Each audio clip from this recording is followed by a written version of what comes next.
What's up, everybody? Welcome to AEW Uncensored. I'm here with my man, Alan. We are the Bridge and Tunnel Connect, Nolan Hash, and the Beast from the East. With the least research. Alan apparently is on a delay. What's up? I also, apparently being away a week, did not improve my audio. So apologies in advance to everybody who has to put up with that. Yeah, welcome back to the show. HWO Nice. is... What are you, like, looking at the camera and fixing yourself? No, it's getting in my eyes. Oh, my God. HWO in the house. What's up, Simon? HWO is about to take over. They were one half of the show last week. You better watch your ass. That audio I may flickering. be forced out by terrible, by terrible audio. So I might get forced out regardless. Jesus Christ, man. Brutal. So, as always, please like, share, and subscribe. Hit the like button. Hit that subscribe button. Hit the bell. You know what to do. Smash it, smash it, smash it! Sorry, that's must-do YouTube shit. UncensoredAlliance.com, you'll find everything we do. Twitter, at AEW Uncensored, one word. Email, AEW Uncensored Podcast at gmail.com. Love mail, hate mail, questions, comments, statements, whatever the fuck you want to send it to us there. Facebook, at AEW Uncensored Podcast. Search it in the search bar. We got a page and a group. Like the page, join the group. The page has been popping a little bit lately, so that's cool. Good to see a lot of people liking the page. Thank you for that. We love you as always. Uncensored family doing its thing. As always, you want to join us on the show? Call in. Hit us on Skype. The chat link is in the description. The Skype account is in the description. Send me a message. I'll put you in the chat. It's in the description of the podcast audio version as well as the YouTube live version. So click that link, send me a message. Third-party apps is where you can find the podcast version, the audio, on all third-party podcast apps. Google Podcasts, Deezer, TuneIn, iTunes, Stitcher, and iHeart Radio. As always, on iTunes, please rate and review us. That would be helpful, of course. Helps us again. Algorithms and shit. And I guess that's it for the promo work. Like, share, subscribe. Hit the bell. So Simon says, who's the guy with you this week, Bill? No idea who he is. So HWO already pushing you out, Alan. Yeah. One week off. 1 week off in this gig and it's over. Mm-hmm. Yeah, so we're here. Well, welcome back. Thank you. Relatively quiet week, not really.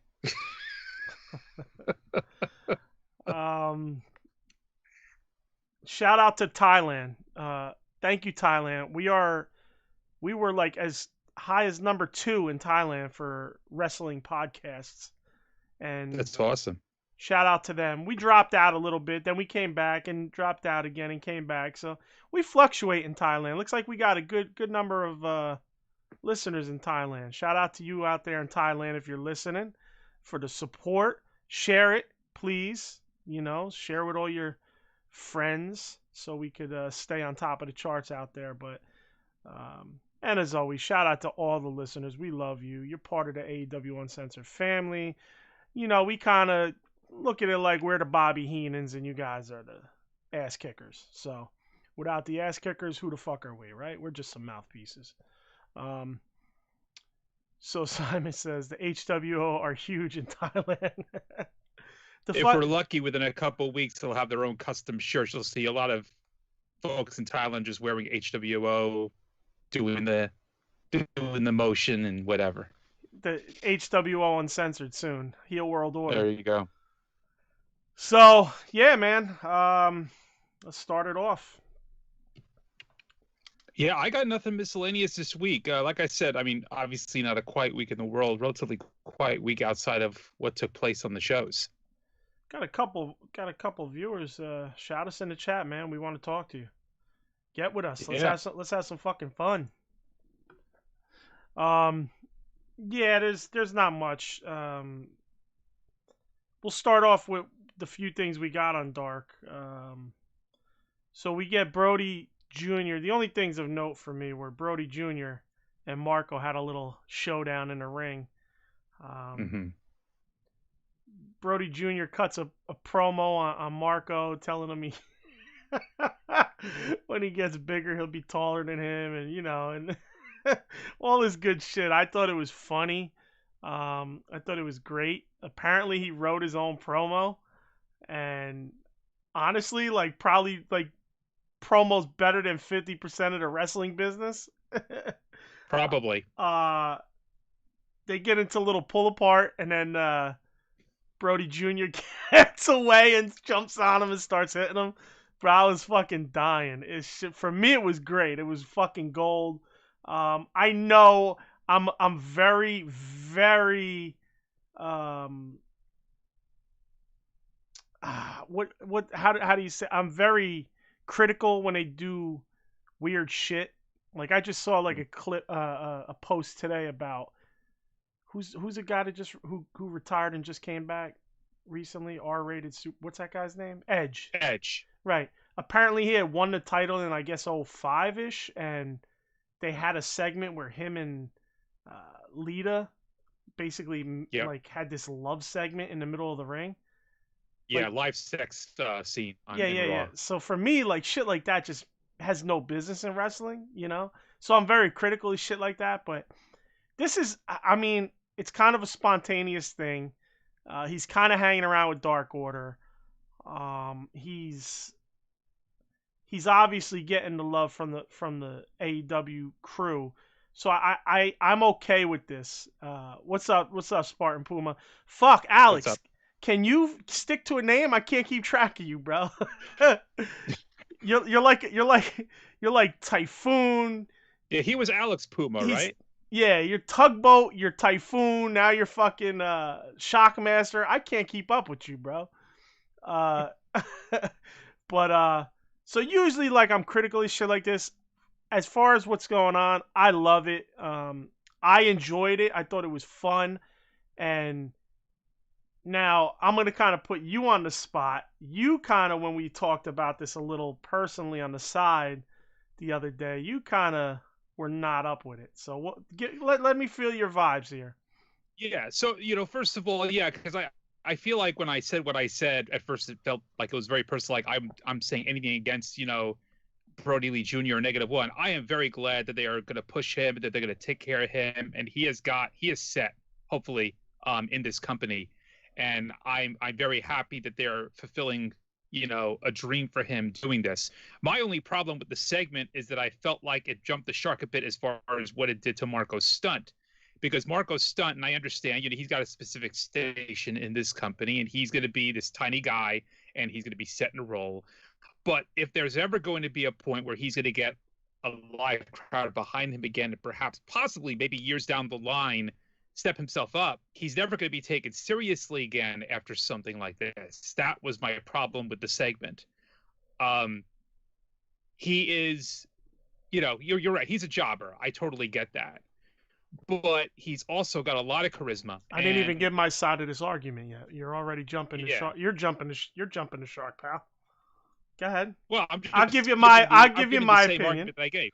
Yeah. I'll give you my opinion. Yeah. But yeah, I do.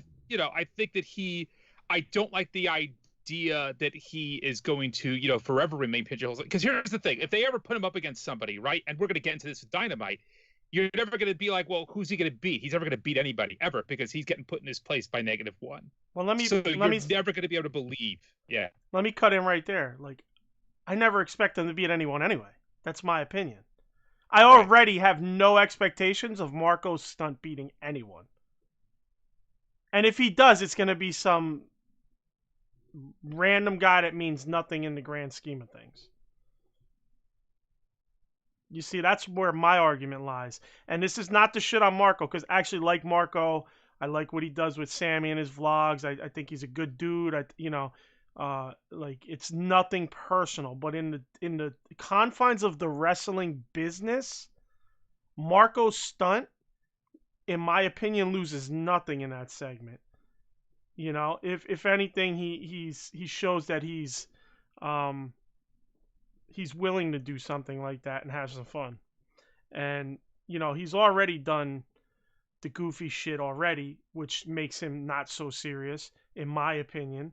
I don't want to shit on the guy because it's not what I'm trying to do, but I just don't think Marco's stunt is going to be anything high enough that him being hurt by anything like this is going to be a problem. Marco's always going to have those people rooting for him, and he's always going to have those people hating him. So I think he loses 0 in this. Just my opinion, and that's how I'll put my opinion on it. And you know, that's my thought where we were having a discussion about it, where you were against it because of, you know, well, the fans might not be behind him. I think Marco's always going to have the certain fans behind him, and he's always going to have certain fans against him. You know, I'm not a guy who wants to see Marco in the ring. I'm not. So I'm on one side. Not saying I'll boo the guy, but I roll my eyes at a lot of shit. You know, I prefer seeing him hanging with Lucha Express, whatever. I think I got it right that time. But you did. Right. Good job. It only took 36. What is it? 37 shows. 37. Yeah. So in that sense, I mean, it's fine with me. And you know, I don't even think with the people that cheer him, they're gonna have a problem with it because they got love for AEW. You know, like that's how I would look at it. But go ahead. I just want to like kind of give my side, and because you were kind of angling from our pre-show conversation where people didn't really understand my side. But go ahead. Yeah, no, I don't think there's much left for me to say. I think you closed it nicely. I mean, you know, I am more, you know, I'm thinking of him for the future of what he might become, and I think he might become something else. You think he won't. So I guess we'll see. I guess time is going to tell when it comes to what they're going to do with him. Okay. So again, we spoke about. Man, I'm tripping over my words today. We spoke about this last week, me and Jimmy. I don't know if you had got a chance to listen, but I did. Sammy got another promo shot on Dark, and his promos, man, they're not progressing. I love know me, bro. Sammy's my guy. He's one of my guys, but he's just meandering through these promos, and they're long. They're kind of just him trying to find words to like. Maybe it's just for him to get comfortable, and maybe he'll come out with more set stuff, but maybe he's just trying to go off the top and see how he does. But I think he needs to try to, even if you're going off the top, you have to kind of go out there with a couple thoughts in mind, hit him, and get the fuck out of there. Yeah. I felt like a 20-minute promo of nothing, you know, just how great he is, which, you know. Yeah, I agree. I felt like he was at a point where he was doing pretty well with the promos, and he seems to have taken a step or two back. And I can't really put my finger on when that happened, but it has happened. And yeah, like it feels like when he's out there, he doesn't know what beats to hit. He seems pretty lost, and it shows, unfortunately. You know, it really does show. Yeah, so I don't know what to be done about that. I think it's just him trying to freestyle off the top of his head, and I think that's what the problem is. I think maybe some other promos he's had a little work time with it, you know, and he's had a little more concise bullet points, you know. Simon, go ahead. You were gonna say something? My bad. Oh no, nothing gets written on this show for anybody, right? They go out there. This is like old school wrestling. They do not get anything written for them. Is that correct? Well, no, they don't get written, but I'm sure many of them take bullet points and run with it. Right. I'm sure they write their own stuff, so it's their own words. And if they're not writing their own stuff and somebody's giving them opinions or ideas, they're like, here's where we want to go with it. Do it your way, in your voice. You know, that's why things on AEW always feel a lot more authentic. Yes. But I'm not saying people aren't writing for certain people, but they're just not writing it out word for word and forcing them to sound like robots reading it off. You know, they're more just like, hit these points, do it in your own way. You know? Yeah. That's what I gather. You just see some guidance. That's what I gather. That's what I gather from everything I read and see over the last few years. Yeah. So Simon said, I think that the viewers understand the difference between serious wrestling and comedy wrestling. That's comedy and will be forgotten very quickly. Which he's talking about Marco and -1. Right. Kenny, what's up, brother? Kenny's in the house. Yo. Simon says, "Where's Jimmy? Has Alan kidnapped him?" He's trying keeping him off the show. That's a good. There he is. Oh, speaking of fucking devil, I was just about to send him a message. Shake is in the house. Now it's a complete team. Shake and Bake are here. The HWO for Life crew. The guy on the left isn't even fit to shine my shoes. Jimmy coming in hot. He wants your seat, Alan. He wants your fucking chair. I'm certainly not fit to clean your microphone. Let's put it that way. Yeah, your audio isn't fit for shit. Simon. And that sounded actually really bad now that I think about how I said that, what that sounded like. Yeah. That's true, yeah. Spit shine that bitch. So, Simon says, phew, I was worried. All right, so after the main event, you get Brodie Jr. comes out again. Did you catch this or no? I did. Okay. I did. And he cuts another promo on Luther. This was funny to me because it was just so fun the way he's like, you just got that stupid mole on your forehead, and he's going. He called it a ball. He actually called it a ball. He called it a stupid red ball. Oh, okay. I thought he said that red mole. No, red ball. I mean, he was kind of. Whoa. Oh my God, your audio is. It's not a ball. That would be funny. Alan, holy fuck. Yeah. We heard nothing you just said. You cannot get excited. Shit. You cannot get excited. Bro, you sounded like a transformer transforming. I'll try again. Ready? Yes.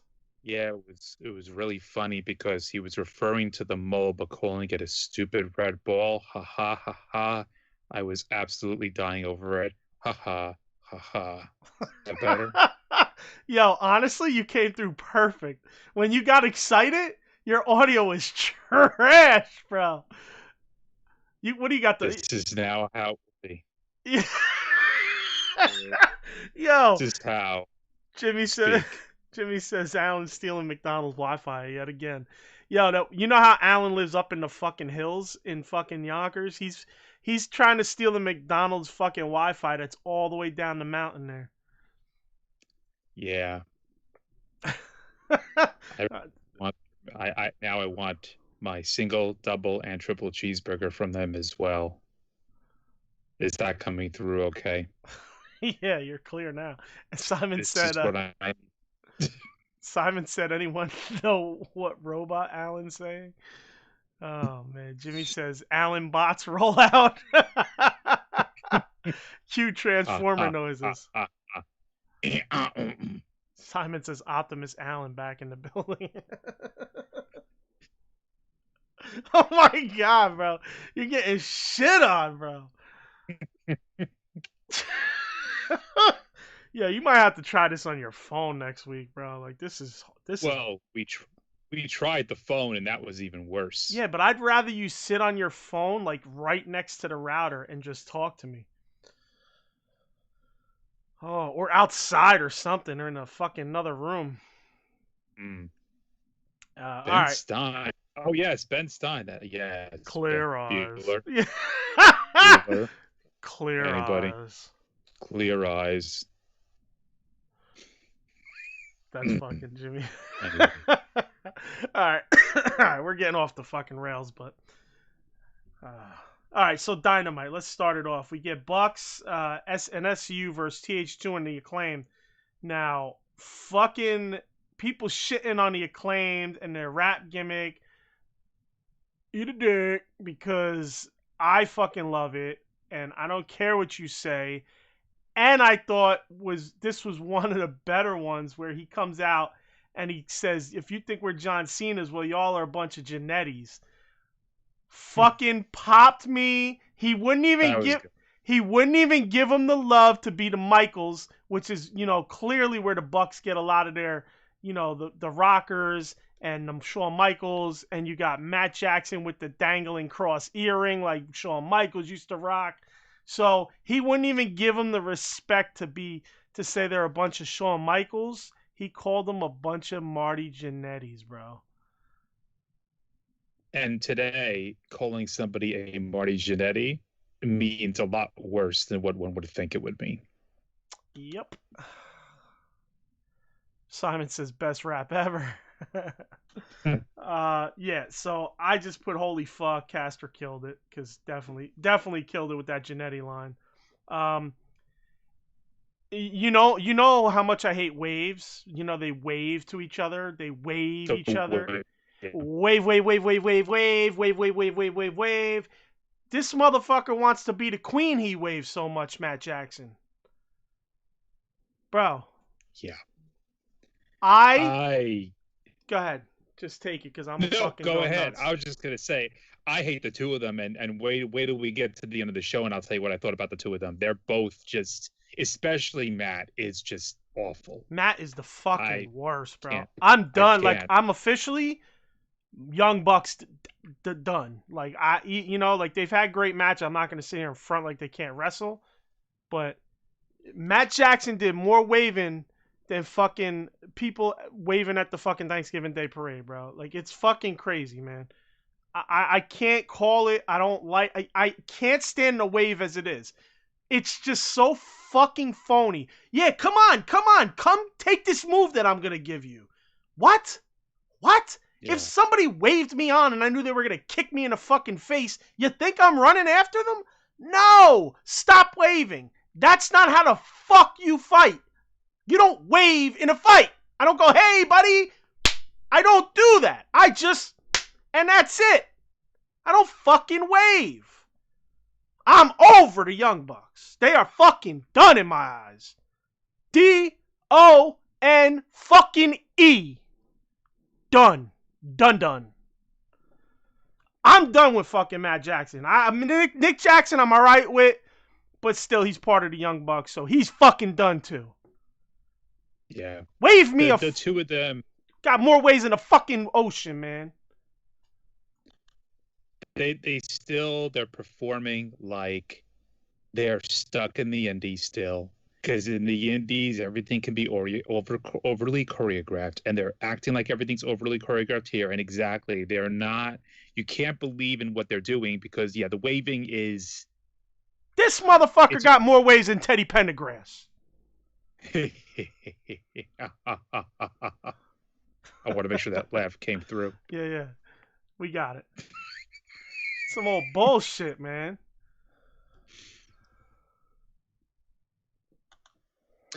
I was thinking about something with this match, actually. Go ahead, and well, Young Bucks and SCU, they win the match. My question is this, though. If they had lost, does that still play into SCU saying the next time we lose, we break up as a team? Probably because I was wondering about that going into the match. I knew they weren't going to lose, but probably not. Here's the other problem I'm noticing with AEW. The faces never fucking lose. The whole point of pro wrestling is heels win, faces lose. Faces they have to fight up. You know what I mean? They have to fight. Come back. You have to have the comeback. They always fucking win. I get that the Bucks are the chance, but you could have them pin SCU. And if you have this SCU thing, put the Bucks with somebody else. But apparently they're building an SCU Bucks scenario. And probably when they face the Bucks is when they're going to split up officially. Because obviously at the end they cut that promo saying that if the Bucks need them, they're there for any time for them except when they wrestle each other. So obviously that plays into something that's going to come up with SCU versus the Bucks. God damn. Bless I you. wish I had a fucking cough button. My apologies. But yeah, so aside from all the waving and Matt Jackson's awful fucking acting, uh, it was a pretty good match, though. I'll be honest with you.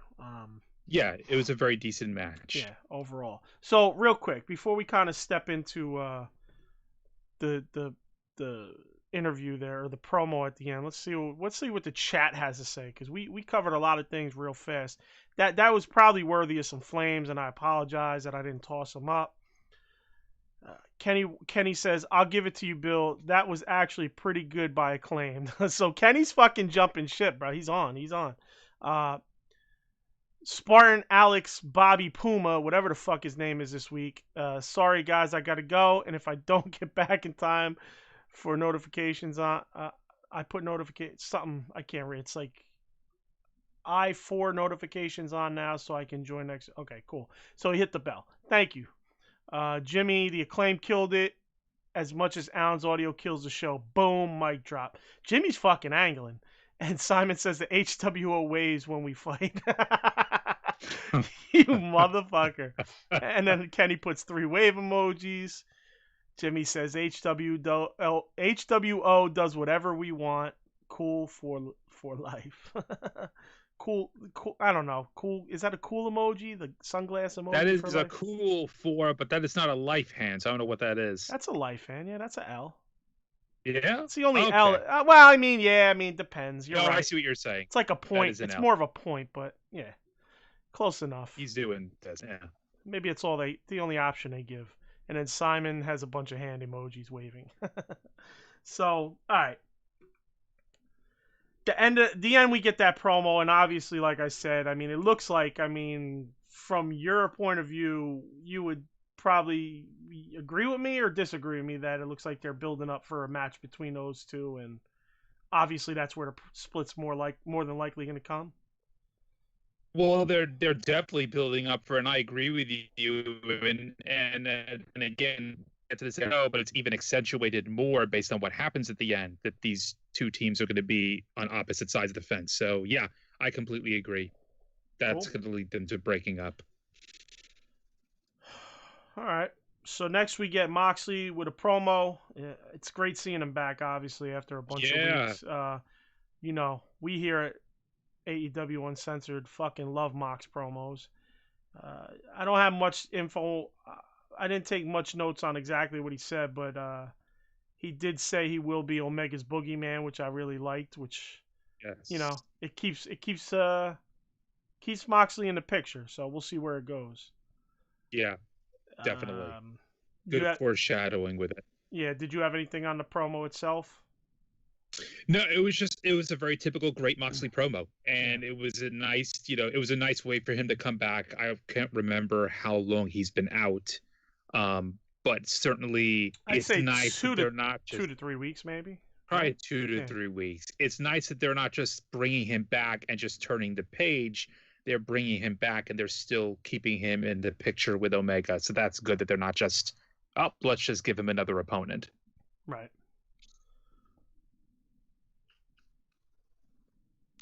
And then we get your girl Dasha. And piss myself off. Okay. Oh, fuck me. Why'd I do this again?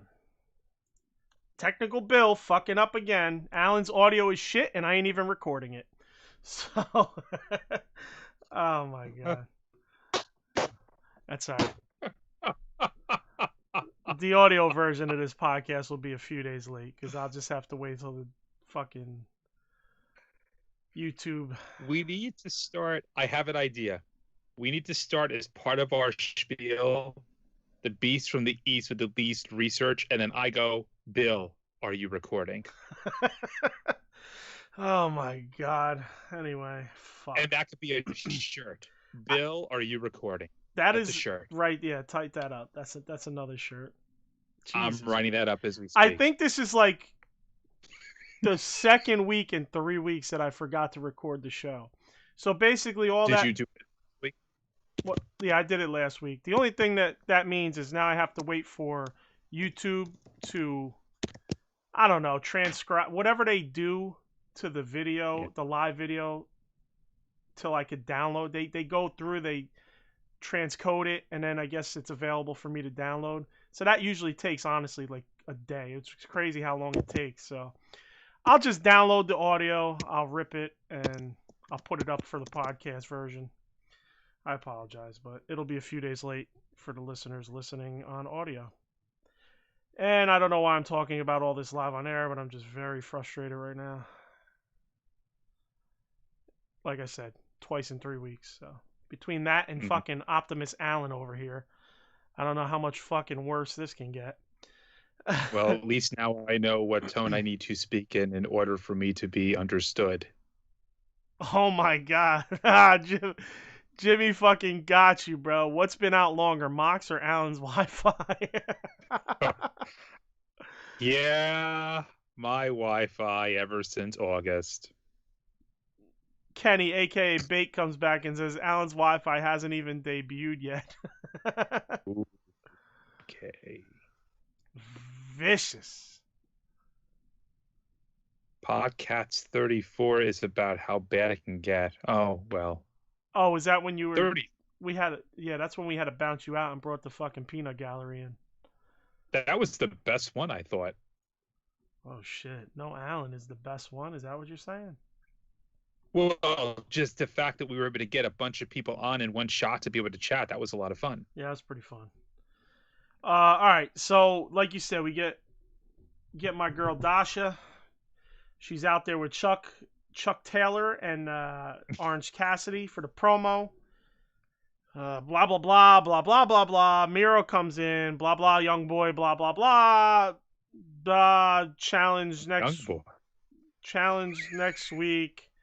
Miro tells him if he beats Chuck, how about Chuck's his young boy till after the wedding? Blah blah blah. Like a bunch of bullshit. More waste of. I have a question. Yeah. It is a lot of blah blah blah, but this young boy thing is very disconcerting. Do you even know what it is, though? I don't. It's in Japan. There's young boys. They're the trainees, and they escort wrestlers to the ring, and they kind of do all their fucking dirty work, spit buckets, towels, shit like that. So like ball boys, in a way, like yeah. Basically, everybody's been a young boy. Great Muta, Hiroshi Hase, all these guys have been young boys at one point or another. All the legends. So that's basically what that means. So basically, he's calling him a fucking nobody, wet behind the ears kid. Basically that's what. So basically, if Chuck loses,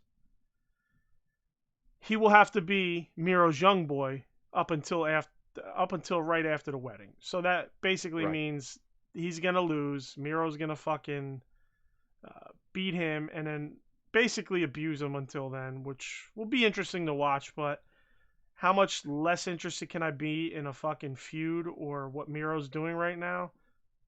Not much less. And Miro was my number one fucking draft pick out of that group of people, and he's literally just fucking hit rock bottom, in my opinion, with this shit. Well, Miro had a couple of points where it felt like they were trying to bring the beast out. Right. And then they just fucked it up. And they bottled it up again. Yeah. They fucked it up. They bottled it up again. And now they're just completely misusing him. And what's worse is that I wonder if he's okay with it. If he's just like, yeah, this is what I want to be. I'm guessing he is. Yeah. For me, as far as Chuck Taylor, I could give two fucks about the guy. Orange is all right. I like Orange. Trent's pretty good, but again, it's not like somebody I give too much. I don't have much invested in Trent personally. No. Maybe because he's tied to Chuck Taylor, but I think Chuck is just like, he's so fucking lazy, and I don't know. He's fucking ultra indie in my opinion. Yeah, he is. I don't know. I'm just tired of that fucking whole feud and this whole thing that's gonna happen. Who knows? Maybe he loses and the young boy thing is entertaining, but The Wardlow thing right now, not Wardlow. Jesus Christ, Miro thing right now is Miro. eh. Speaking of Wardlow, which is why I said Wardlow, we get Wardlow and Hager up next. So, two big men. You know, this is Jim Ross's fucking. He was jerking off under the announce table. Oh yes. There was that one missed spot with the leap, you know. Yeah. With Wardlow. Other than that, I thought the match was good. Hager. There was just after that leap spot. Hager, he kind of lingers on the ropes, and Wardlow eventually ran over and clotheslined him over the rope. But it was weird because he just kind of like looked at him and stared at him, and Hager wasn't even looking like he was dazed or anything. He just kept staring at him. And he allowed Wardlow to run all the way across the ring and clothesline him so it was like awkward. Those were the two fucked up spots in the match, but the match overall was good other than that. Yeah, and both spots are probably two spots that shouldn't even take place in a match like this with two guys this big. Well, the clothesline over the top. Oh, okay. You know what? Yeah. That makes sense, but it's just the way it played out. There was some kind of cue issue with them, it seemed, and they happened almost like back to back. So it was a little rough in that sense. But aside from those hiccups, I thought the match was good. Jake Hager gets blown the fuck up easy, bro. He was blown up. Yeah, and that's kind of concerning because I feel like, don't get me wrong, it was a hard-hitting match, but he got blown up too quickly for what they were doing in there. You know what I mean? Yeah, right. It's not like they were super fast paced the whole time. Right. Nothing was fast paced. You didn't see a lot of running against the ropes. You didn't see a lot of high flying spot moves. There was no reason for him to get winded like that, and that actually worried me a little bit because I don't remember Hager ever really being like that in his matches, getting blown so quickly. Whoa, getting blown so quickly. Or was that just your audio cutting out? No, I really said that. I've only seen one. I want to say one of his MMA fights. So I felt like I remember him being extremely blown up even at the end of that. He had won it. I believe he'd won it with a anaconda choke. So that's something I've thought about after seeing him a few times blown up in the ring, and then seeing the one fight he had where I was like, man, this guy blows up. If he gets in there with somebody that could take him deep, he could have a problem. And I think that might have happened in his last fight. I meant to go back and watch his last fight. I just didn't. So as far as his real fight career, that might be a drawback because, cardio is everything in MMA. Cardio's a killer or it's a winner, So then we get Private Party talking. Mark Quinn asks Cassidy about I forget how exactly when. Mark Quinn shows Cassidy puts a thing of gin on the table, and Mark Quinn's he's like, Mark Quinn, where's the juice or whatever? And of course Snoop Dogg comes out with the juice. So throws a little cranberry on there. So, the whole gin and juice, the Snoop Dogg tie-in. And comes Hardy and basically has him sign a 30% contract. And Snoop Dogg, being in the music industry, should have instantly jumped on at him and like, you guys might not want to sign that shitty-ass contract. Yeah. But whatever. They fucking sign it. Matt Hardy is making 30% off of them each, which is crazy. We obviously know this is a gimmick, of course, and sure. Yeah, I guess he is this Money Matt, or what's his other character? Is this Big Money Matt? Is this like Big Money Matt basically? I kind of was getting some inklings of that, but it wasn't fully what he used to be in that regard. So I don't know whether or not he's having an amalgam between plain old Matt version 1 and Big Money Matt. But there was some shades of it here for sure. All right. So whatever. I mean, again, this is something I'm not interested in. You know, it's funny. Like, I don't know Matt Hardy. Like, I was hoping he came, and I think he has a lot to give to AEW's young guys, but I don't know him from the wrestling side because I never was watching it at that point. I wasn't a WWF guy, and I was already out of wrestling basically when they were, the hottest thing going. Uh, Mm-hmm. I'm not clicking with Matt Hardy. I don't know what it is. It's just not clicking with me. I don't have interest in him. No, the problem with Matt Hardy, and this has always been the problem with Matt Hardy, is that when he did first begin the business, Jeff was always the one that got the attention. Jeff has the better ring work. I wouldn't say Jeff necessarily has the bigger promos, but until Matt ended up with this broken gimmick, there really wasn't much to be interested about with him. He kind of hit the nail on the head a bit with the big money Matt angle when he did do that for the brief time that he did. But Matt Hardy, as somebody to really be invested in, it took years and years until he did this broken gimmick to be interested. And now, if he's just going back to his old version one, whatever days, I agree with you. There's very little to be invested in when it comes to Matt Hardy. I could understand not investing in him. Well, okay, let me reword that. I'm not investing in him because of his ring work, because I understand he's older. I understand he's got the back issue, so that's why he looks like he does in the ring, very stiff. Yeah. But I'm just not even clicking outside the ring with the promos and the shit that's going on, So I don't know. I mean, maybe partially Private Party to blame. I was up and down. I'm up and down with Private Party. I was very down and going up, coming back down, going up. So with me and Private Party, it's a roller coaster. Right now they're back on the downside of the roller coaster for me. I agree. I've never honestly really been big into Private Party, but now there's like at this time there's really not much interesting about them at all. Yeah. Did you have anything on that segment? No, just same as I'm feeling with you. It's not something I'm feeling. It's Right. really not something that interests me whatsoever. Private Party don't interest me. Matt Hardy doesn't interest me. And having Snoop Dogg, I don't know, man. We will get into this a little bit later on. Snoop Dogg has never been somebody who's entertained me, certainly as far as any time he's been in wrestling. Most of his appearances have been with WWE because I don't know if you know this. I'm sure most of our folks here know this. He is Sasha Banks' uncle.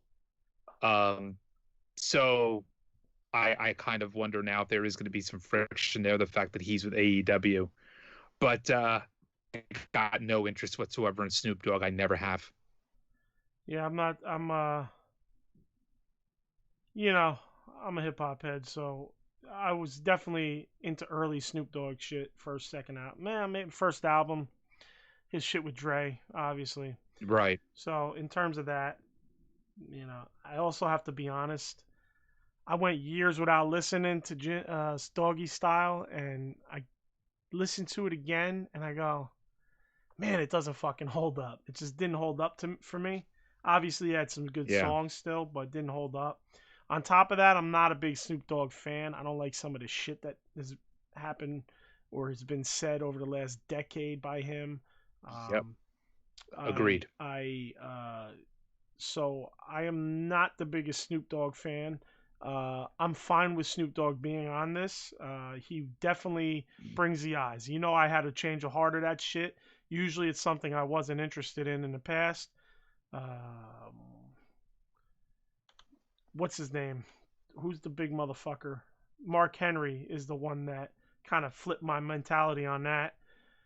Right. What the fuck? Did somebody bat you on the head there? I almost knocked something off. I'm in a very confined place. We can't tell because you have that nice AEW Uncensored background. Oh, yeah. I'm wondering if I need to take that off at some point, too, because I feel like that's also contributing to my audio issues, but I'll wait till next show to try that. Just drop it, bro. Just drop it. I really doubt, but...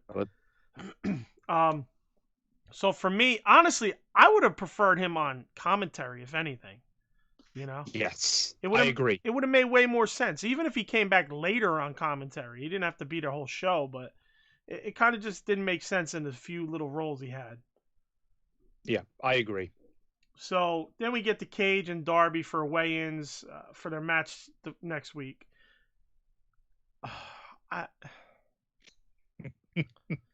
It's like the press conference thing. Like, here's the deal. Okay, they've done some things that were good, but like that Cody and Hager press conference was fucking trash. And what's up, George? Shout out to George, man. He's out in Australia. Hey, George. So it's real early. So shout to you for checking us, man. We love you, man. So for me, it's like, what the fuck are we doing to weigh-in? We know this isn't like boxing or MMA where you have weight classes. This is a little motherfucker versus a big motherfucker. There is zero fucking reason to have a weigh-in. Not in wrestling. It just doesn't make sense in wrestling. Listen, if this was old Nitro and you had a cruiserweight division and there was like a legitimate cutoff for cruiserweights, it would make sense, right? Oh, well, this guy might be 205 when 204 is the cutoff. You play that up. Okay? That would make more sense, right? This is motherfucking Brian Cage, who's obviously a fucking monster, versus Darby, I'm a fucking built like a 12-year-old kid, Allen. All right? Yep. Explain to me weighing in. They simply want to have this real fight feel. This is the problem, I think, with wrestling today, just trying to be too much like MMA. They want the real fight feel. That's what it is about. They want the real fight feel, but they don't want the real fight look, because they're doing a lot of fucking waving in, and they're doing a lot of fucking setting each other up. So what do you want? Yep. You want the real fight feel, or do you want the fucking fake indie bullshit flip flop flop? Yep. Waving in. Like Cornette. Wait. I'm turning into fucking Cornette Jr., bro. Now you're Cornette. Cornette the third, since you're Cornette Jr. I'm fucking Cornette the third, all right? But no. But I'm just saying. Give me... logically, guys in the chat, you're listening to me. Right, where the flames, you're right. Motherfucker, I'm behind. You're in the chat listening to this. Logically, give me a reason there needed to be a weigh-in. With a scale, a weigh-in. For this, explain it to me. It's ridiculous. You're talking exactly. It's 272 pounds versus 170 pounds. That's insane. Makes no fucking sense. Make up some other reason. Pound difference. Make up some other reason for them to be out there. Put Darby cutting a promo and them attacking. It's that simple. Where? You know what they could do? Go ahead. They just have to do a contract signing. And that's enough. Like, listen, you don't even have to fucking do that. We already know the match is taking place. We don't need a contract signing. That's another dumb thing.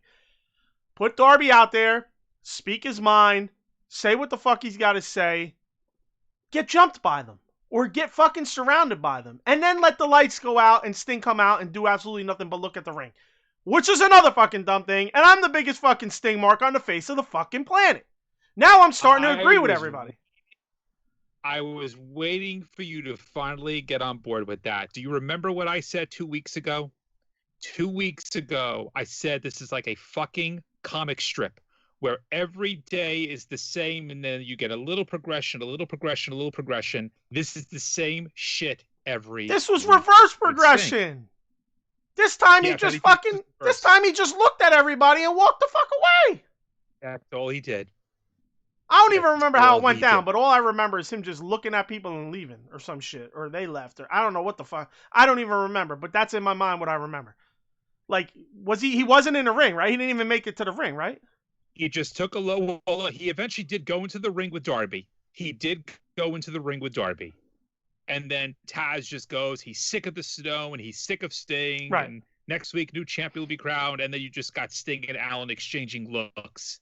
That's right. You know, but they didn't do shit. They didn't do shit. It's the same thing every week. I'm on It's board. ridiculous. I'm on board. Like I was like, fuck everybody, more Sting the better. Now I'm on board. Everybody that keeps ripping the fact that Sting just comes out and does nothing. Does nothing. How many weeks has it been? It's been like fucking over 6 6 weeks, bro. It's been 6 weeks. Okay, let the guy be off TV for a week or two. And I understand when Sting finally hits a motherfucker, it's gonna be fun. It's gonna blow the fucking roof. Don't get it twisted. But you're slowly taking everybody's fucking expectations down, and they're gonna turn on the situation. You know? I mean, you know what I'd like to see? I mean, he still gets I'd the like pop. To see a moment. Say that? Yeah, he gets the pop. Go ahead. I'd like to see an old school moment where Team Taz is in the ring, they're beating down Darby, or they're beating down Kobe. He comes in with the bat and just starts wailing people out with the bat. Yes. Let's see that. Exactly. If we could see that, it'd be good. That would have made sense in this part of the show. Yes. Darby finally goes, we know what, we're going to get it on. I want to get this over with, so let's get it on now. And then the lights go out, just as Team Taz is, you know, they're doing the cartoon, like they start to lean in over top of their prey, you know, the shadows come over the character that's going to get attacked. And as that's happening, the lights go out. And the snow falls and they come back on and Sting comes out. How about when the lights are out, they're beating the shit out of Darby and Sting has to actually come down and fucking do something? That would have been way better. Now it's getting to the point where I have to agree with everybody else. As big of a Sting mark as I am, I have to agree with everybody else that's ripping me and saying, Bill, or not even just me, just saying it in general, what the fuck is he coming out and doing absolutely nothing for? It's it. Yeah. It's it. It's got to change. It's got to change. I don't want to see Sting this week. Me. Don't want to see Sting. And like I said 2 weeks ago, at least progress this where you could maybe set up a match with him and Taz. Be like, finally get involved and do something. I have a feeling it's kind of leading to that. Yeah. It's just, but again, how many more weeks of it is just going to be the same thing over and over again with this? You just sounded like a hi-hat. That was so fucking weird, bro. Oh crap! Did I speak too quickly? All right, let me drop the flames because I was on fire right there. Hold on, let's go back to the chat. We're way behind on the chat. Simon says Snoop will do anything for money for sure. He's currently doing voice of a food delivery TV ad in the UK. His commentary for the Mike Tyson fight was decent. Jimmy says Alan's in Harry Potter's closet. Kenny says, why are there weigh-ins when there's no weight classes? I hate it. Exactly. Fucking useless. Yeah. Simon says there are in a new... Wait. Oh, they are in a new die club. Yeah, there you go. This was the first weigh-in. They will do it every week to see who can lose the most. Well, Darby better not lose anything else. He's going to blow away in the wind. I know. For real. Simon says the Sting handling is terrible. Jimmy says someone get Alan some Energon cubes right already. Simon says imagine Sting flying to Jacksonville and being paid bucks in caps to just look at the ring. Simon says Bill in caps. Can you please say Simon says was right all along? Thanks. Simon says he was right all along. Simon was all along. It wasn't just Simon. I was saying the same thing. No, it's not just you guys. It's a lot of podcasts. It's a lot of people out there, you know, and it's, you know, people on the internet. So it's not just, you know, but I'm a fucking Sting mark. So I got to learn the hard way, and that was the hard way. The only thing that we were missing this week, I thought that Sting was going to once again get a microphone and explain why he's here in AEW, Part 3. They were close. Anyway, fuck, Jesus Christ. And real quick, side note, AEW's leaving Daly's place and going to Miami, I believe next week or soon, I was the end of the month. Say that that's not been confirmed yet. They thought that was a done deal, but the last news that I saw on eWrestling News is that it's not been 100% confirmed yet. Anyway, that's the rumor. I think it might be the end of the month, not in a week. So, I completely forgot to mention that earlier. I don't know why I didn't have it listed. As far as the new title, I thought they were reworking this title. Bro, all they did was change the strap color. What the fuck you rework? Yeah, and I'm a little upset about that because I thought the whole idea was, new design. This title was going to, right, brand new design. This title was forever going to be for Brodie Lee Jr. He is the TNT champ. And yeah, all they did was literally come out with a variant color. Yeah, they just had a black strap. I mean, honestly, I like the black strap better. I'm not going to lie to you. I like it better too. It looks real good. I mean, I thought it looked good in red, but in black, I think the shit is really, really popping. Yeah, I agree, but I don't think it's enough of a departure from the belt that they agree. Basically said. Yeah. Yeah, I thought that the way they made it sound was like they were reworking the belt. Like it was going to be new metal and all. Like all the metal was going to be different, but whatever. What the fuck do we know? Yep. Anyway, so then we get MJF. He seeks out Hager. Hager's in the fucking locker room beating up walls and lockers and stuff. So MJF basically says, "Hey, relax, man." Gives him a pep talk. And then Jake, after that, he's like, "You know what? I like you. I like you, MJF." So obviously, MJF's one at a time, ingratiating himself with the Inner Circle. This is obviously getting everybody on his side for the eventual face turn for Chris Jericho, which we know is coming, the double cross, boom, boom. Just a matter of when and how long, et cetera, et cetera. I still don't wish that Inner Circle stays together after that, but I do hope that MJF and Santana and Ortiz stay together. Yes, for sure. And it would be nice if they had their own group, like literally like a different group name of some sort. No, 100%. Yeah. Then we get to Cody versus Sydal. Snoop is the coach today, not Arn. He's out there with that stupid fucking pancake house menu. And the whole coach gimmick and the trying to be like a football guy, when this all started, annoyed the fuck out of me. And Snoop made it even worse. Like, he made it even fucking worse because he was extra, he's covering his mouth. Cody's 25 fucking feet away in the ring. He's covering his mouth and acting like he's saying something that the whole rest of the world can't hear except us on TV. We're the only ones that couldn't hear what the fuck he was saying. Everybody in that vicinity could have heard what the fuck he was saying. So, anyway, the miming and mimicking of whatever was fucking stupid. So, in my opinion, Snoop was useless in that whole thing. Then when Luther and Serpentico attacked Cody and Sydal at the end of the match, he was useless then too. He stands back and is like, okay, these guys are getting their ass kicked. And then he eventually does a wave from the back and nobody comes and he stands there some more. And whatever. So then the upper hand happened. I don't even know who the fuck came out to make the save. Was it Shoddy Lee? Yeah, I think so. I'm trying to look at my notes here. What I put down there. I think it was Shoddy Lee. So then fucking Snoop wants to get involved after everything's going the other way.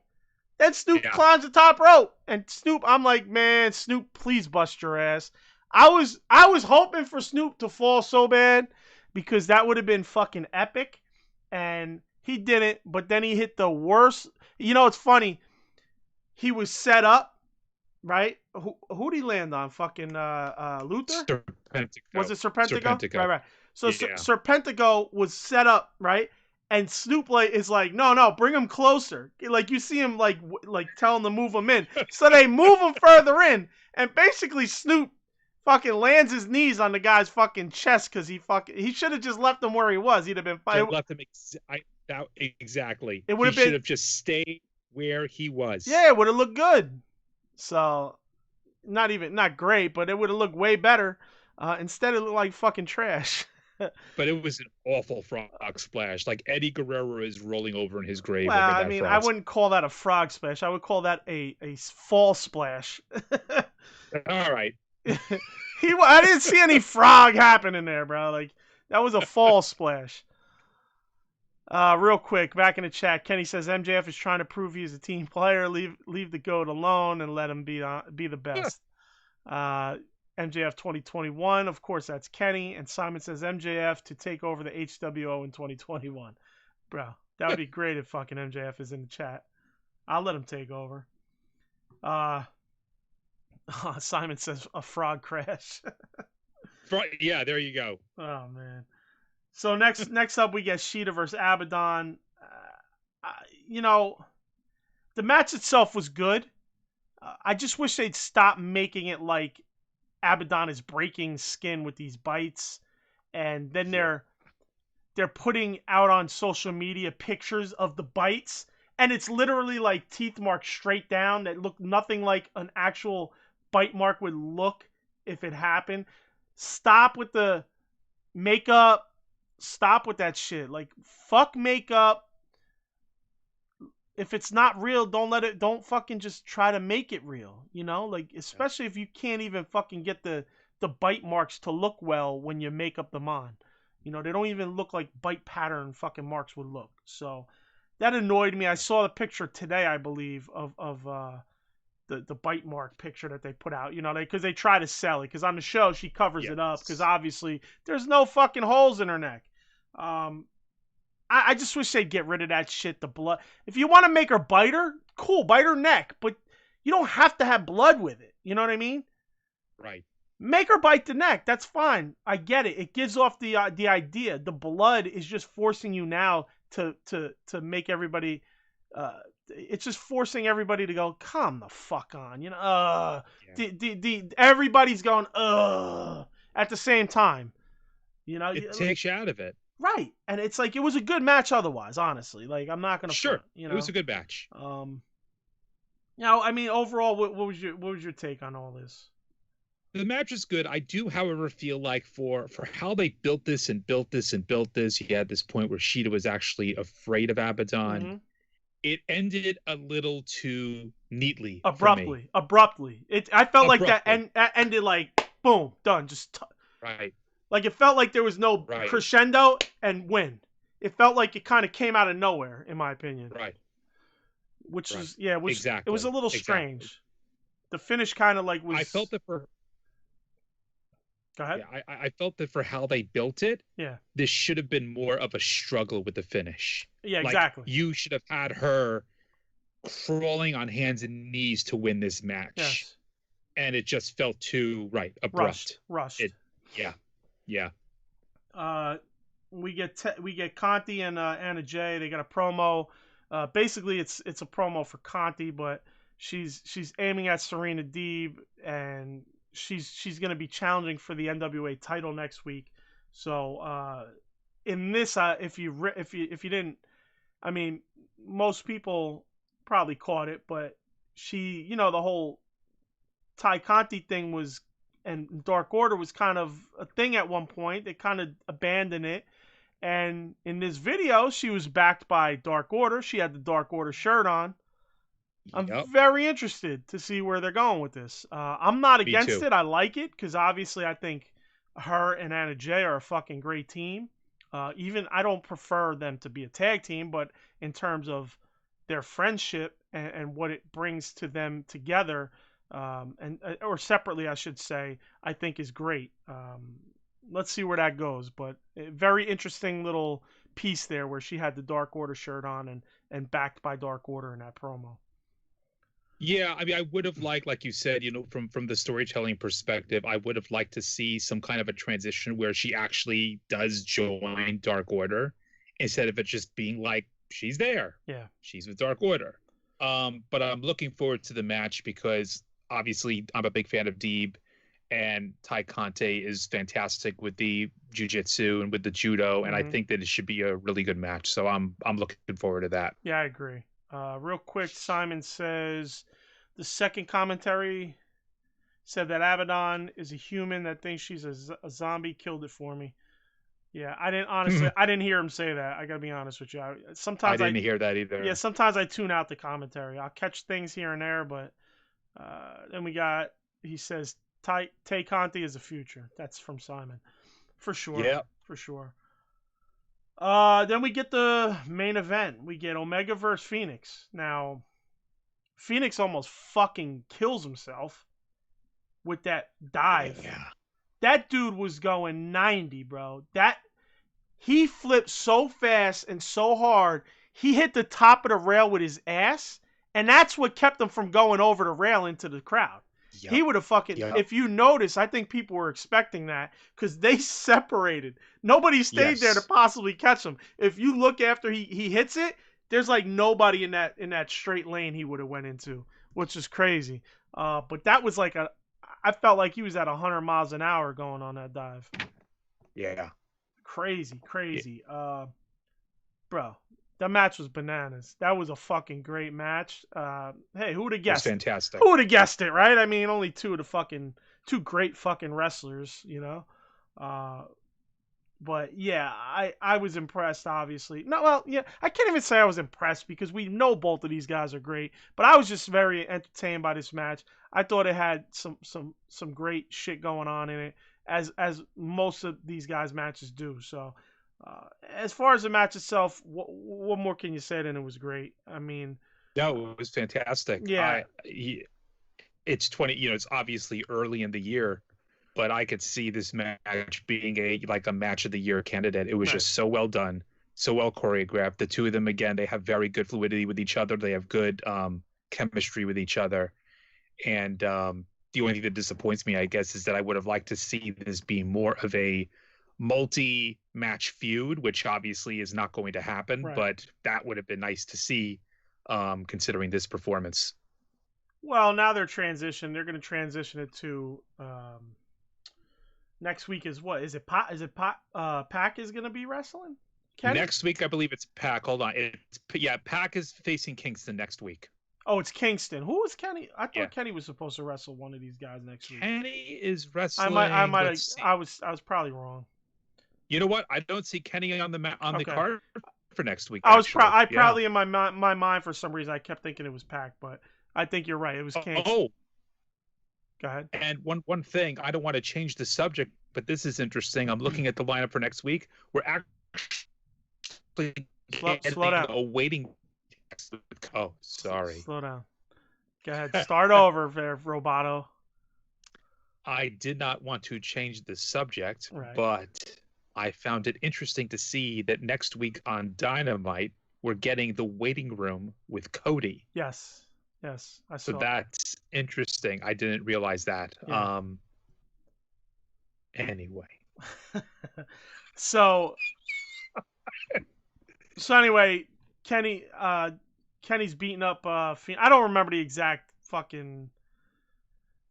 order of this. I kind of took the notes afterward. I should have rewound it, but Kenny's attacking Phoenix. Moxley comes out with the bat. I believe he hits Omega. Then there was a lot of time left, so you knew something was coming at the end. Basically nobody could help. The Death Triangle couldn't come out and help Phoenix because, like you said, Kingston had Pac hemmed up in the back, and he's on the big screen and showing them, like, hey, this is the reason they're not getting help. So I like that they covered that base of why the Death Triangle didn't come out. So that was cool. It covers the base, which is something that we spoke about earlier, not covering your bases with shit. Like the weigh-ins. Like, why? There's no cover to that base, So, anyway, I don't want to get back into the fucking weigh-ins. It'll drive me nuts. So, when did the Good Brothers come in? They came in to attack. They came in first. And then Moxley. That's right. Oh, no, they came in to attack Moxley. So they came in to attack Moxley. Right. So, Kenny was attacking Phoenix. Then Moxley comes with the bat, attacks him. Then the Good Brothers come out. Yes. And help him. They beat up Moxley. They beat up Phoenix some more. And then all the fucking guys in the crowd try to come in. Griff and Brian Pillman Jr. They get fucking laid out. Good Brothers take them all out. Blah blah blah. Then SCU runs. No, then the Bucks come out at some point. The Bucks came out at the end. But SCU came out after the Bucks, right? No, wait, hold on. They did because the Bucks were in the ring, and then SCU came out and they grabbed Kenny on the ropes. Yes. And that's when they got the stereo kicks. It wasn't both Bucks. It was wasn't it a Good Brother and Matt Jackson, I believe, or was it both Bucks? No, both Bucks did. Was it? Okay, I could have thought it. I thought it was one. So they both stereo kick whoever it was in SCU holding Kenny. I can't remember which guy. Fucking sue me. I didn't put it in my notes. So then they kind of say the Bucks are like, dude, what the fuck's going on? You know, why are we doing this? You know, and then they all throw up the too sweet sign. The Bucks again, hemming and hawing, bad acting. What do we do? Blah blah blah. You know. Can I just say this entire sequence was fantastic, except for the Bucks' involvement. Right. The Bucks, first of all, when they finally do decide to do the kick, they do it so awkwardly. And after that, even after they do the kick, they're still looking unsure of themselves. It's like, at that point, you should know what you are. You just did the kick. I get the way they did the kicks. I get it. That's part of the story. And them looking unsure is part of the story. So I understand that part. I believe they were in the ring and they were all finally standing tall and unsure. Then SCU came out, right? And grabbed Kenny while they were kind of all like hovering. Yes. And then they got the super kicks, and then they finally were like finished off their like unsureness and did the too sweet. So I get why they were looking tentative. That's the plan. That's the whole part of the angle. However, they are bad at it. They are just not good at it. That's the problem. Their acting is bad. They can't emote very well at all. And that's what makes it come off even worse, you know? They're just not natural. Maybe they should take Cody's route and go to acting classes. I agree. Because the thing of it, too, is that when you look at the end, they all got the fingers up. And the Bucks are just like, yeah. They're not like, look at each other like, you know, you would think that you would have some emphatic, like, yeah, we're just, and you don't get that. They're bad at it. Right. It was bad acting at it. It was just, it made it so awkward and jilted, I guess, you know? Yeah, I don't. It could have been a bigger moment, is what I'm saying. It could have been a bigger moment. But I don't think they shouldn't have acted that way because they are supposed to be unsure. They shouldn't have been like, yeah, because they're still unsure even though they're too sweeting. Okay. You know what I mean? So, but it's just their acting is what throws it off. So I think if they would have if they acted it out well, you probably would have been like, okay, that makes sense. And you wouldn't even be questioning it. Yeah. Questioning it. You're right. Either way, I mean, I'm curious to see where it lands. I like that the Good Brothers finally got on AEW. Now, Kenny's been over on what the fuck is it? Impact. So that's been, it's cool. Let's see. Let's check the chat real quick. There was a little bit going on. Yeah, and then I have a question for you, actually, more for my edification. Jimmy says Deeb is going down like Allen's ISP. Simon says Kenny's wrestling on the Impact pay-per-view next week. Right. Johnny Five, stay alive. Jimmy Frazier, I don't know where that came from, Jim. I didn't catch that reference. Circuit. Oh, there you go. University Short Circuit. No, I know Short Circuit. I just didn't catch it. I get it. It just went over my head right there. Simon says Matt Jackson had injured his leg real bad, which is why the kick was bad. No, I had heard it was Nick Jackson actually that thought he had a broken leg. Right, I thought that was Nick. Yeah, he thought he had a broken leg. And Simon says no, it was Brian Pillman and Griff, not SCU. No. Brian Pillman and Griff came over to rail initially when the Good Brothers hit the ring to attack Moxley. Then at the very end, before the 2 Sweet, SCU came out of the back, grabbed Moxley from behind, and then the Bucks super kicked whichever one of them had Kenny, or both of them might actually had Kenny on each side.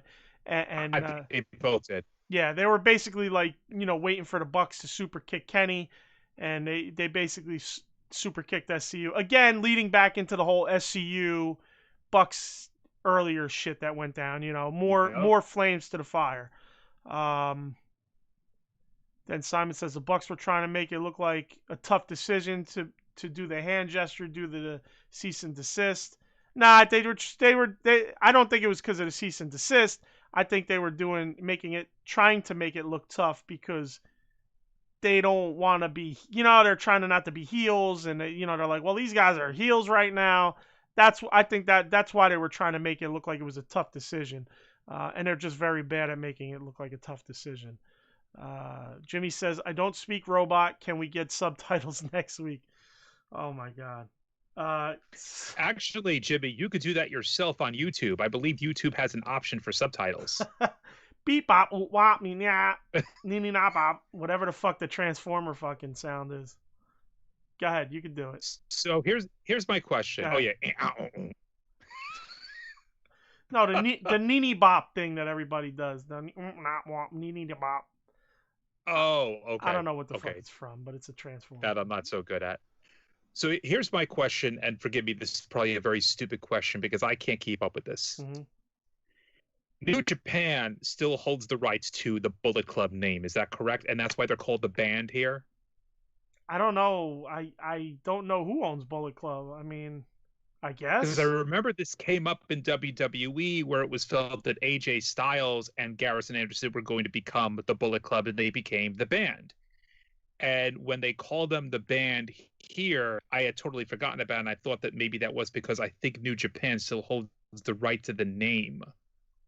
But I could be mistaken. I thought you might know, or somebody might know. I mean, maybe they hold the right to the name. I guess they would, but WWF doesn't want to take any name, no matter what. If it's not theirs, they don't take it. Like Right.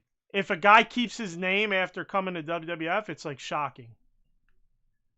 Oh, and Jimmy just said here, yeah, Bullet Club is New Japan. So there you go. I thought that was the case, and I don't think that's ever going to change, probably. See, Simon says, I've just rewatched it. It was 100% Griff and Pillman that got kicked. Yeah, but that don't make sense, because Griff and Pillman were the first guys to hit the ring when Good Brothers were in there. And the Good Brothers fucking leveled Griff and Pillman. I looked like Pillman was fucking smashed.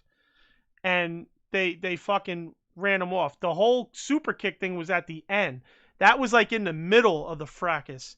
At the end is when SCU ran out from the backstage and held Kenny Omega. Shit, man. I'm looking up right now to see if I could find it. Who else? Now who else in the chat? Let's go. We need some more. We need some more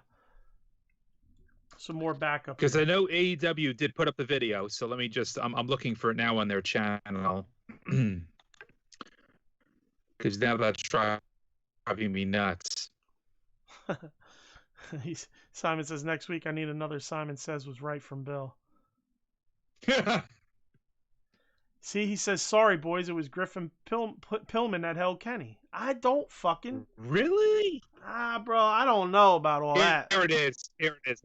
I found it. Shock ending. Okay, I'm just going through it with no audio. I just want to see if we can get up to that moment. Unfortunately, this was so long. Just skip to the end. Bro. Oh, okay. Yeah, we're almost there. So, yeah, now we got the Young Bucks in the ring. They're arguing, what are you doing? What are you doing? And the kick is about to show up or come up or whatever. Oh, wait a minute. Oh, shit, Bill, they may be right. Because I see Griffin. Yeah, dude, it was an SCU. They're right. They're absolutely right. Motherfuckers, man. Yep.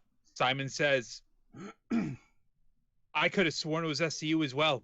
I swore SCU ran the fuck out from the back. Maybe they didn't got leveled, and then maybe they might have got. Yeah. I'm probably conflating the two. I probably saw them come out. The same thing. Yeah, I probably saw them come out, and then later on, Griffin and fucking Pillman grabbed him. Was SCU in that clip at all? Laid out, rolled out, anything? It's a 7-minute clip. I'd have to look further, but it is Griffin. Yeah, the other guys do get hit at the end. You know you can skip with that thing you call a mouse, right? Just. Oh no, I am, but I'm trying to find it because again, it's 7 minutes long. It would be near the end. That's what I thought too, but I'm not seeing it. Oh my goodness, we are the fucking pits, bro. Yeah, man. We not only the least research, but apparently the least use of our eyes. I'm not seeing them. Yeah, I'm not seeing them. Young Bucks come in, they're arguing, blah blah blah blah, and then SCU is not in here at the end. I don't know what you and I were watching. Yeah, I don't know what the fuck. I swear to God, I could be thinking of something totally from a different day too. I could too, but that's weird that you and I are thought that we saw the same thing. Like I said, my biggest problem was I put these notes down well after the show ended, and instead of going back and rewinding, I just took the notes off the top.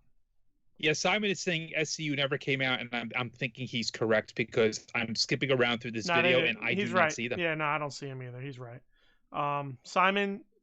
Bill says Simon says is right. You know what it is there's got to be. I feel like I fucking seen SCU run out for something. It might have been the week prior, to be honest with you. It might literally been the week prior because they run out when the Acclaimed attacked. What you call it? I'm probably thinking of that. I think didn't the Acclaimed attack the Bucks after the match? Oh yes. And they came out. I think that's exactly where my mind was at when I'm thinking of this whole. Again, you and I were thinking the same thing. Yeah, I think that's what I remember, but I'm just remembering it on the wrong fucking week at this point, which is because I didn't put specific notes. I kind of just was in my brain, and that's what I thought was right. So, hey, man. Simon says that Uncensored number 4 on the podcast for blind people rankings next week. The Helen Keller School of Podcasting. Oh my God. Anyway. Oh man. So yeah, we should show up next week with the dark glasses and the canes. What do we say? Least research, motherfuckers. Least research. Listen, at least we give people some shit to fucking clown us for, Like these guys can't even get what they watched right. They're taking notes right off the TV. No, in all seriousness, that's what happened too. I said to myself, rewind it, just watch it over again and see what happened and try to get clear fucking notes on it. And I was like, I'm too lazy. And I just typed out from my memory because I forgot what I initially forgot and why I was going to watch it back was what sequence happened. Did the Good Brothers come out and attack Phoenix first with Kenny and then Moxley came out? Or did Moxley come out, attack Kenny, and the Good Brothers made the save? And it was that. It was Moxley attacked Kenny, and the Good Brothers made the save. And then the guys from outside, Griff and them, tried to storm the ring, and all the other jobbers. And that's when the Good Brothers fucking wrecked Brian Pillman Jr.